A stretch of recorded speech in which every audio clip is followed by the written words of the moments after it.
Hello students, welcome back to our foundation. आज हम लोग क्लास 8 लाइट चैप्टर का पार्ट 5 करेंगे, जिसमें हम लोग मल्टीपल रिफ्लेक्शन के बारे में बात करेंगे एंड इसके कुछ एप्लीकेशंस देखेंगे।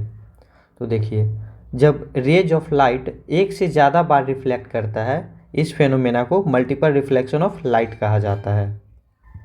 जैसे सपोज कीजिए ये दो मिरर है एंड ये इसका रिफ्लेक्टिंग सरफेस है।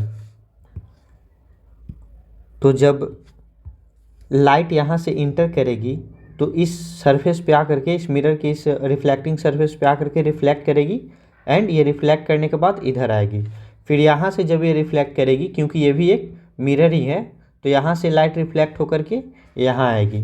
फिर उसके बाद यहाँ से रिफ्लेक्ट करके वापस ये बाहर निकल जाएगी। और अगर ये मिरर इतना बड़ा रहा तो यहाँ पे आने के बाद ये वापस यहाँ से रिफ्लेक्ट करके इधर आएगी। तो यहाँ पे देखिए, एक ray of light multiple times reflect कर रहा है। यहाँ पे पहला रिफ्लेक्शन हुआ, यहाँ पे दूसरा रिफ्लेक्शन हुआ, ये तीसरा रिफ्लेक्शन हुआ और ये चौथा रिफ्लेक्शन हुआ। तो जब एक ray of light multiple times reflect करता है, इसी फेनोमेना को मल्टीपल रिफ्लेक्शन ऑफ लाइट कहा जाता है। एंड इस केस में जितना बार ये लाइट रिफ्लेक्ट करेगी, ऑब्जेक्ट का उतना ही इमेज बनता जाता है। सपोज कीजिए कि यहाँ पे एक ऑब्जेक्ट रहता जिससे ये रे ऑफ लाइट निकल रही होती। ये मान लीजिए एक ऑब्जेक्ट है, यहाँ से रे ऑफ लाइट निकल रही है, तो यहाँ पे पहला रिफ्लेक्शन हुआ तो इस ऑब्जेक्ट का इमेज यहाँ पे बनेगा, यहाँ पे पहला इमेज बनेगा। फिर यहाँ पे दोबारा जब रिफ्लेक्ट करा लाइट तो यहाँ पे दूसरा इमेज बनेगा। फिर जब ये तीसरा बार लाइट रिफ्लेक्ट करेगा तो यहाँ पे तीसरा इमेज बनेगा, यहाँ पे चौथा इमेज बनेगा। इस तरह जितना बार ये रे ऑफ लाइट रिफ्लेक्ट करेगा उतना इमेज इस ऑब्जेक्ट का बनता जाएगा। इस केस में देखिए, ये ऑब्जेक्ट है, ये दो मिरर रखा हुआ है। तो इस केस में ऑब्जेक्ट का 1 2 3 4 इमेज बना हुआ है। तो ये 4 इमेज बना हुआ है, इसका मतलब इस ऑब्जेक्ट से जो लाइट निकल रही है वो 4 बार रिफ्लेक्ट कर रही है। इस ऑब्जेक्ट से जो एक रे ऑफ लाइट निकल रही है वो 4 बार रिफ्लेक्ट कर रही है, इसीलिए इस ऑब्जेक्ट का 4 इमेज बना है इस मिरर में। अगर इससे निकलने वाली रे 10 बार रिफ्लेक्ट करती तो 10 इमेज बनता है इस ऑब्जेक्ट का। देखिए, as many times rays get reflected that many number of images will be formed. जितना बार रे रिफ्लेक्ट करेगा उतना ही इमेज फॉर्म होगा। ये देखिए, एक मिरर गेज है। आप लोग साइंस सेंटर में मिरर गेज देखे होंगे। अगर नहीं देखे हैं तो जब आप अपने शहर में साइंस सेंटर में जाइएगा तो वहाँ पे देखिएगा। इस तरह एक रूम होता है जिसमें बहुत सारा मिरर लगा हुआ होता है, चारों तरफ मिरर मिरर ही होता है। जिसमें जब कोई आदमी, मतलब जब आप इस मिरर गेज में जाइएगा तो आपका बहुत सारा इसमें इमेज नज़र आएगा, आपका बहुत सारा इसमें इमेज नज़र आएगा। जैसे देखिए, ये एक डाइवर्जेंट मूवी का सीन है। मूवी बहुत अच्छी है, अगर मौका मिले आप लोग को तो देखिएगा। इसमें ये जो एक्ट्रेस है ये एक मिरर गेज में गई हुई है। ये देखिए, ये हर तरफ मिरर लगा हुआ है। ये इस तरह से अलग अलग मिरर है इस रूम में।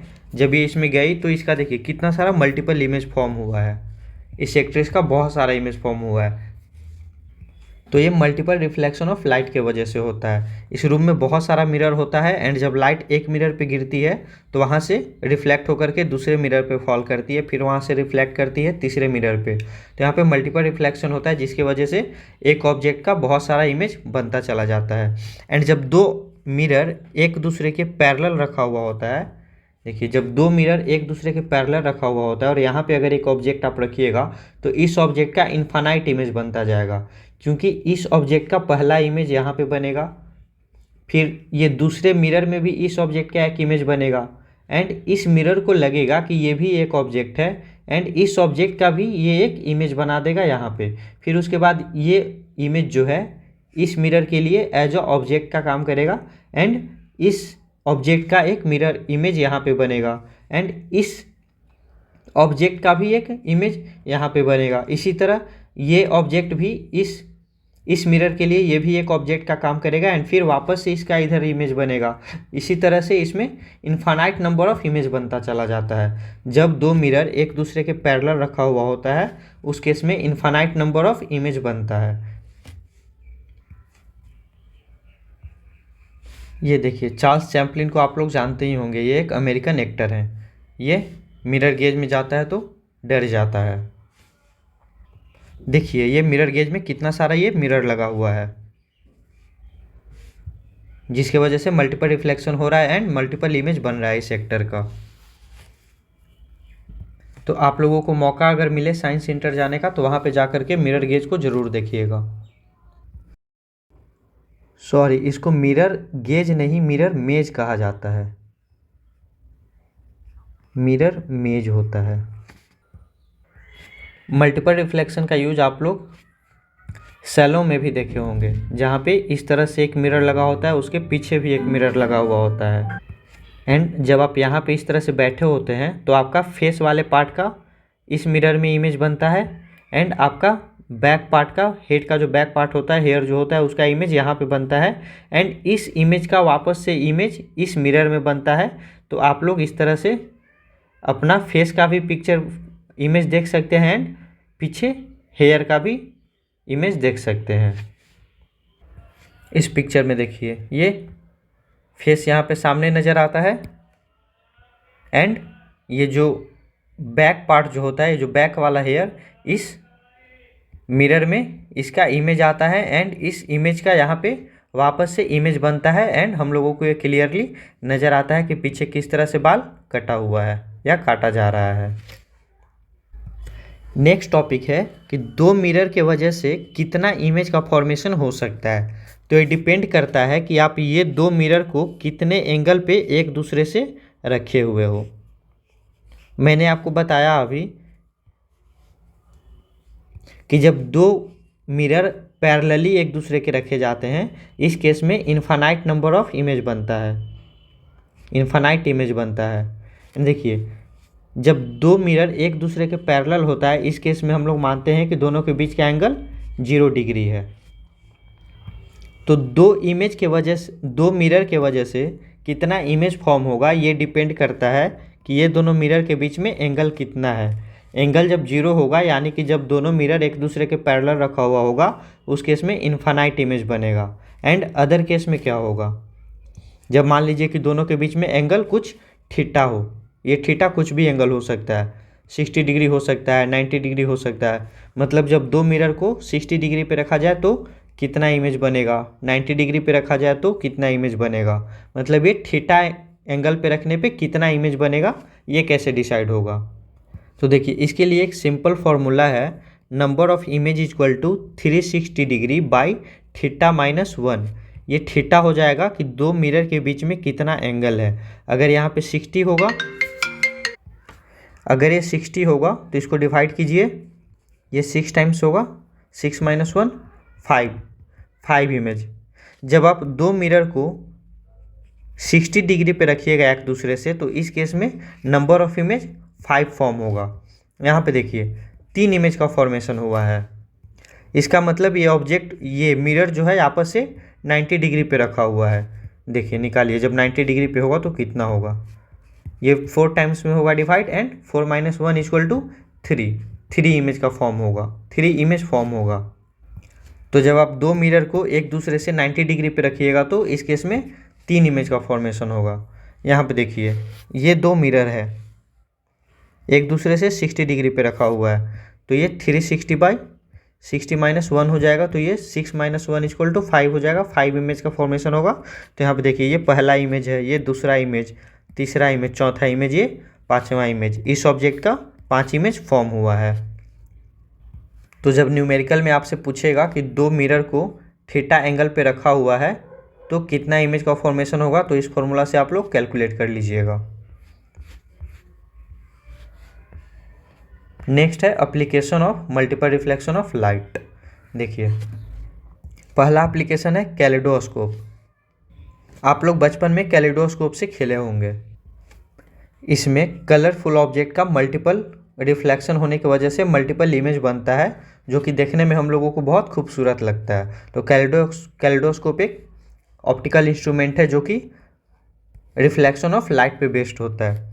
देखिए इसको बनाने के लिए, देखिए इसमें मल्टीपल रिफ्लेक्शन होता है, इसका मतलब हम लोगों को एक से ज़्यादा रिफ्लेक्टिंग सरफेस लेना होगा। तभी तो लाइट का मल्टीपल रिफ्लेक्शन होगा। अगर एक ही रिफ्लेक्टिंग सरफेस होगा तो इस पर मल्टीपल रिफ्लेक्शन कैसे होगा? लाइट यहाँ पे जाएगा और एक बार रिफ्लेक्ट कर जाएगा, तो यहाँ पे सिंगल रिफ्लेक्शन ही होगा। इसीलिए मल्टीपल रिफ्लेक्शन के लिए हम लोगों को एक से ज़्यादा रिफ्लेक्टिंग सरफेस लेना होता है। तो कैलिडोस्कोप में जनरली हम लोग 3 रिफ्लेक्टिंग सरफेस का यूज़ करते हैं। रिफ्लेक्टिंग सरफेस मिरर होता है, तो 3 4 का भी यूज़ कर सकते हैं, 5 का भी यूज़ कर सकते हैं। तो ये देखिए एक रेक्टेंगुलर शेप का इस तरह से मिरर लेते हैं। इस केस में 3 मिरर है, ये पहला हो गया, ये दूसरा हो गया, एंड ये जो नीचे में है ये तीसरा हो गया। एंड तीनों को इस तरह से ट्रायंगुलर फॉर्म में इस तरह से इसको जोड़ देते हैं।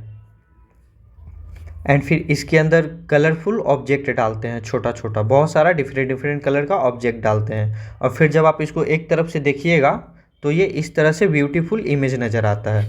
ये देखिए, ये यहाँ पे ये 3 मिरर है, इसके अंदर ये कलरफुल ऑब्जेक्ट डाला हुआ है जिसका इस तरह से मल्टीपल इमेज फॉर्म हुआ है।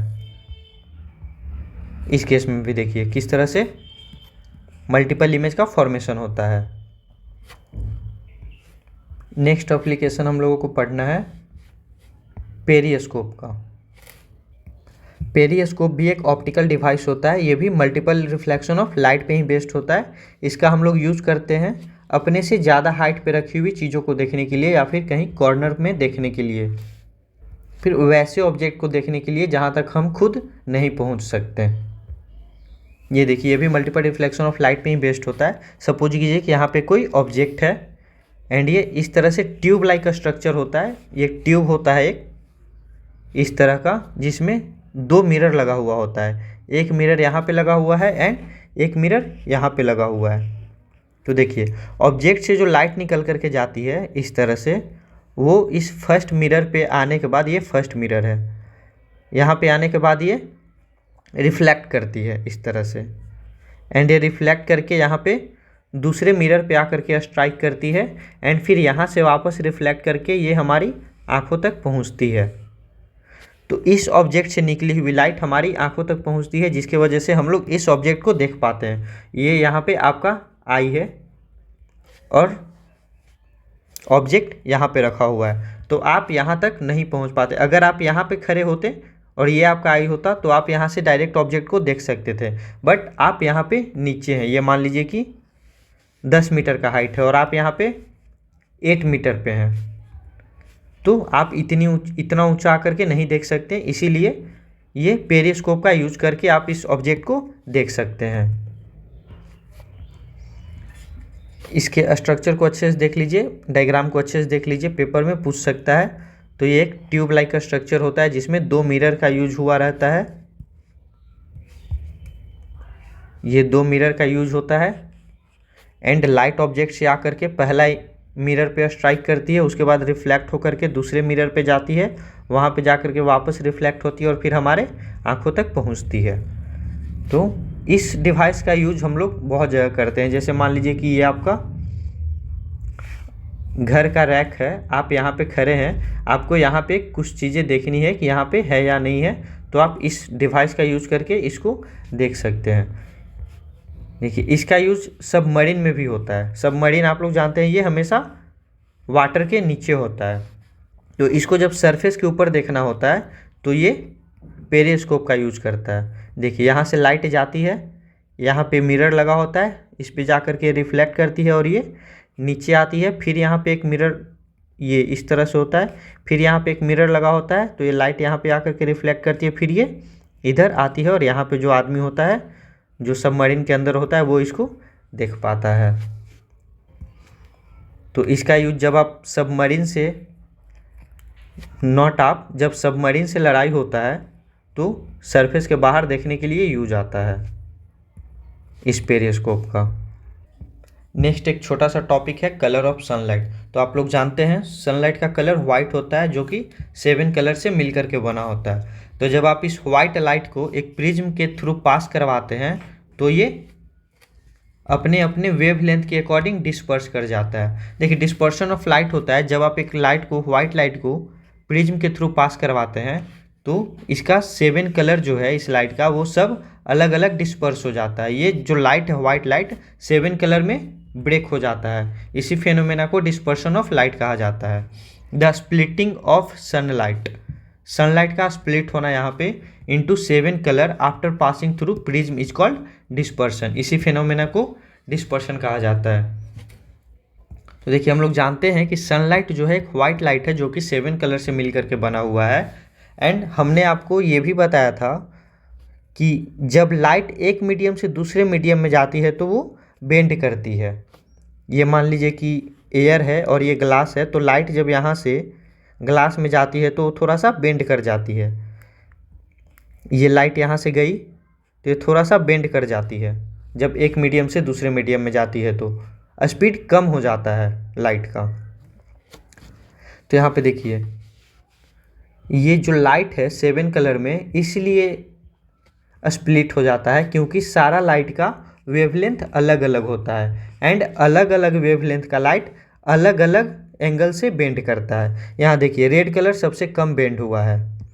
इस केस में जो डिस्पर्शन हुआ है यहाँ पे रेड कलर सबसे कम बेंड हुआ है एंड पर्पल कलर सबसे ज़्यादा बेंड हुआ है, क्योंकि पर्पल कलर का वेवलेंथ सबसे कम होता है। जिस लाइट का वेवलेंथ सबसे कम होता है वो लाइट ज़्यादा बेंड करता है एंड जिस लाइट का वेवलेंथ सबसे ज़्यादा होता है वो लाइट कम बेंड करता है। तो देखिए यहाँ पे रेड लाइट जो है वो इसका वेवलेंथ 610 से 800 नैनोमीटर है एंड पर्पल कलर का 400 से 435 नैनोमीटर है।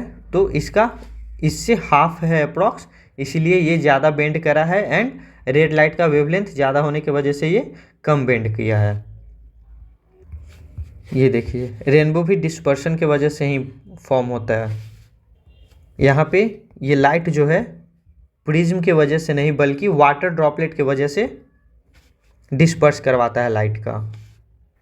यहाँ पे वाटर ड्रॉपलेट जो होता है एटमॉस्फेयर में वो प्रिज्म का काम करता है एंड जब लाइट इस वाटर ड्रॉपलेट के थ्रू पास करता है तो वो अपने वेवलेंथ के अकॉर्डिंग अलग अलग लाइट में स्प्लिट कर जाता है। इसीलिए रेनबो का फॉर्मेशन जनरली बारिश के बाद होता है। बारिश के बाद एटमॉस्फेयर में वाटर ड्रॉपलेट का अमाउंट ज़्यादा होता है जिसकी वजह से रेनबो का फॉर्मेशन होता है। इस चैप्टर का PDF डिस्क्रिप्शन में दिया गया टेलीग्राम चैनल पे मिल जाएगा। आप लोग वीडियो को लाइक कीजिए, शेयर कीजिए एंड चैनल को सब्सक्राइब कीजिए। Thank you.